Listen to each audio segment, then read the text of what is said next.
राजनीति और राजनीतिक दल विचारों से चलते हैं, व्यक्तिगत खुंदस से नहीं। इस समय देश को ज़रूरत है समाजवाद की।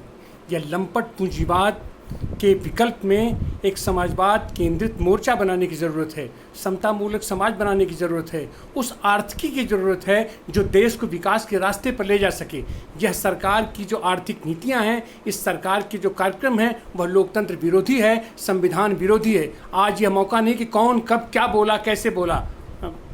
राजनीति में कोई अस्थायी दोस्त दुश्मन नहीं होता है, लेकिन राजनीतिक दल राजनीतिक सिद्धांतों पर चलता है, राजनीतिक विचारों पर चलता है।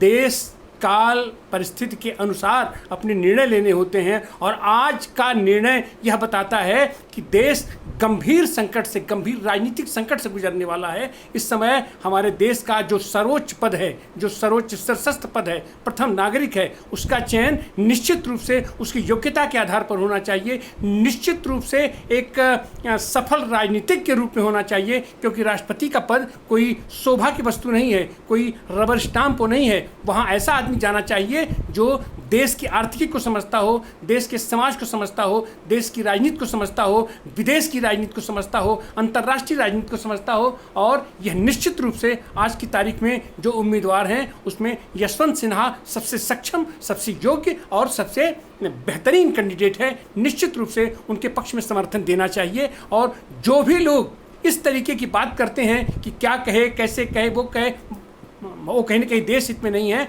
और वो समाजवाद के पोषक नहीं है। वो व्यक्तिगत घृणा और व्यक्तिगत वैमनस्य और व्यक्तिगत अपने लाभ की बात उनके दिमाग में होगी।